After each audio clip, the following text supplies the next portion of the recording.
traditionally, African Americans, people of color, have been underrepresented with the census, and there might not be as much enthusiasm to participate in the census.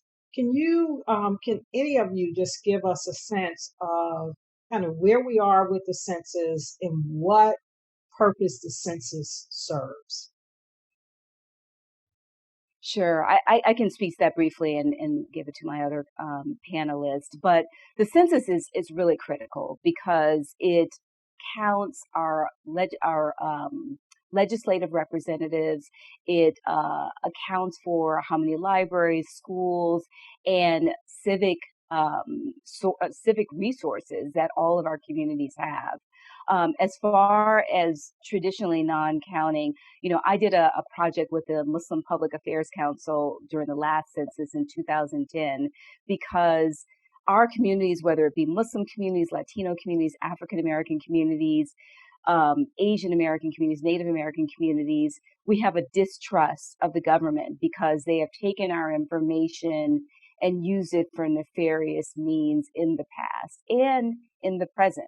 And so there's a distrust between the government and what they're Mhm. doing with the census information and how they will use the information, because many people don't even know that you do not even have to be a citizen in order to be counted, because it is an enumeration of the services that our communities need.